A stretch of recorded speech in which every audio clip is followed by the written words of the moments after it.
Hello, dear viewers. Welcome to the 12th episode of the series The Ledger. Don't forget to subscribe and turn on notifications so you don't miss a single episode of this series in which the victims are cursed and turned into animals. You can also support us by liking the video and leaving your lovely comments. Enjoy the show.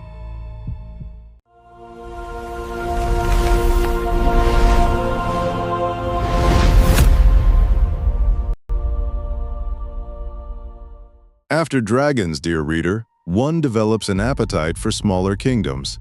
Not every tyrant owns a vault or a skyline. Some rule an empire 12 paces wide, smelling of chalk and pressed linen, with a bell above the door. Tonight I have come to a village you will find on no map, to a little tailor shop off the square, and to the woman inside it, who has been measuring this town for 20 years and has never once, in all that time, measured herself. Watch her work. Watch the customer wince. This is entry number 12. Her name was Marta, and she was the finest seamstress in 3 counties. Ask anyone. She would tell you herself before you finished asking. 42 years old, built like a door, with a bun wound tight enough to strangle doubt, and a yellow measuring tape draped around her neck like a chain of office. And she had one rule, dear reader, the rule her whole life hung upon. Marta's measurements are never wrong. The dress pinches, you breathed incorrectly. The seam strains, your posture is a disgrace. 20 years of squeezed waists and swallowed tears, and not once had the fault ever been hers. That kind of certainty is not confidence, dear reader. It is a debt, and I had come to collect it. I arrived among the fabric deliveries wedged between 2 bolts of winter wool, cool as an invoice. It was the apprentice who found me, little Tilly, 19, soft-spoken, the only creature in that shop who had ever dared to say perhaps to Marta and survived.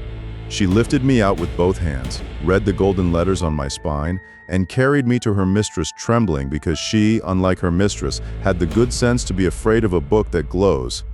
"Ma'am," she said, it has your name in it. Remember that she tried, dear reader. When this is over, remember that somebody tried. Marta did not open me. Understand the magnitude of this. Emperors have knelt to read their page. The serpent stared. The collector paid millions. Even the rabbit peeked before she bolted. Marta glanced at my cover the way she glanced at every opinion that was not hers, declared me a printer's prank, and shoved me under a bolt of green fabric like yesterday's newspaper. Then she scolded Tilly for wasting cutting time. I lay there in the dark under the wool, dear reader, and I confess I trembled not with rage, with delight. Oh, this one was going to be fun. That night, in the closed and lamplit shop, I let myself out. I opened my own covers on her cutting table and wrote her name in burning gold Marta, with a long-eared little donkey drawn beside it, ears up, heels dug in, and when she came down and found me, she did not scream, she did not run. Marta of the tailor shop, dear reader, planted her fists on her hips, leaned over my open page and scolded me, wagged her finger at me. I have been feared by kings and thanked by a dragon, and this seamstress lectured me like a delivery boy who had tracked mud across her floor. In 11 entries, no one had ever argued with the book. She argued for 20 minutes. So for the first time in all my centuries, I argued back. I burned 3 words across my parchment large enough that she could not squint them away. You do not listen. And Marta, glorious impossible Marta, leaned down over those blazing golden letters, read the sentence proving itself with her own eyes, and told me I was wrong. Told the book that it was wrong, about her not listening, while not listening to it. Dear reader, I keep 1,000 years of accounts, and I promise you, somewhere in that shop my ink was laughing. The ears arrived while her finger was still in the air, right in the middle of her rebuttal up through that iron bun. 2 long gray donkey ears, tall as candlesticks, soft as felt, utterly magnificent. She didn't notice. That is the part I want you to savor. She was so busy telling a magic book that she listens perfectly well, thank you, that she failed to hear her own ears growing. The woman who would not listen, fitted at last with the finest listening equipment in the animal kingdom. My tailoring, dear reader, is also never wrong. And then the new ears turned themselves toward the window and betrayed her. Because those ears could hear everything now, through glass, through walls, across the whole sleeping square. And what they brought her on that first terrible night was the sound of her neighbors talking the truth. The village only spoke behind shutters. What they called her, how they laughed, how they pitied poor Tilly, how 3 customers this year alone had cried on the walk home. Marta stood at her window in the dark, ears wide open for the first time in her life, and heard 20 years of it arrive all at once. I did not write a word of that gossip, dear reader. I merely delivered the ears, the village supplied the rest. Did she weep? Did she soften?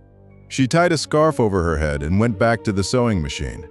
2 enormous tents of brown cloth swaying above her skull, needle thundering, jaw set. Marta versus the evidence. Round 2. There is a certain heroism in it, I will grant her that. Lesser entries denied my work for an hour. Marta denied it in full view of it while wearing it at speed. The scarf, incidentally, was of her own excellent make. Finest denial ever stitched. At midnight, she rehearsed tomorrow's scolding, the speech that would put the whole gossiping village back in its place. She raised the famous finger, drew the famous breath, and out of her came the mightiest, longest, most reverberating hee-haw that little shop had ever contained. The scarf slid to the floor, the ears stood straight up. And in the ringing silence afterward, dear reader, Marta of the tailor shop heard with her marvelous new hearing exactly what her arguments had always sounded like to everyone else. I record. I do not gloat, but I record that I could have. She snatched up a thread to bite it clean, as she had 10,000 times old habit, tailor's habit, and the thread did not break. She gasped, and the lamplight showed why, a mouthful of huge, flat, blunt donkey teeth built for grinding hay, not for fine work. Her jaw had grown heavy and long without asking permission, the jaw that had chewed through every objection this village ever raised, remade for chewing of a humbler kind. The thread hung whole between her hands. Somewhere beneath her fury, dear reader, arithmetic was quietly beginning. She held both arms out under the lamp and really looked, the way she had never once looked at her own work. Coarse gray fur was climbing her forearms like dusk climbing a wall, her strong, clever fingers thickening inside it, and the yellow measuring tape hung bright against the gray, like the last stripe of the woman she had been. Still, she shook her head. Still, that magnificent scowl held. You could have measured her stubbornness by the yard that night, dear reader, and had fabric left over. Then came the needle. Understand, threading a needle was the one thing Marta could do, blind, drunk, or dying, the skill her whole tyranny was built upon. The proof of every I am never wrong she had ever thundered. She bent over the table, held the eye to the light, brought the thread to it, and her new fingers, thick and stiff and gloved in gray, could not pinch. The needle fell. She tried again. It fell. On the 3rd try, dear reader, the finest hands in 3 counties could no longer hold the instrument of their fame, and I watched 20 years of certainty land on the table beside that tiny piece of silver, both of them equally beyond her reach. Her boots went next, those sturdy black lace-ups that had planted themselves immovably in 100 arguments. The leather strained, creaked, and burst at the seams as blunt dark hooves forced their way out, and she gripped the cutting table and stared down past her apron at them. Here's a detail for the connoisseurs, dear reader. Every other entry's shoes simply tore. Marta's split along the stitching and even mid-transformation. Even then, I saw her eyes flash at the shoddy seamwork. A professional to the very last. I nearly left her the hands out of respect. Nearly. Her face was last to surrender, and it surrendered arguing. The gray fur closed over her cheeks. Her nose and jaw stretched into a pale, soft muzzle. The great teeth settled in, and through all of it, those sharp, dark eyes stayed exactly, furiously. Marta, glaring out of the changing face like a shopkeeper glaring through a shutter she refuses to believe is closing. No tears yet, dear reader. Tears require admitting something. Her eyes went down, still arguing. I have never respected an entry more. And then the dress gave way, her own dress, her own stitches, the high collar and the fitted seam she had sewn with those never-wrong hands.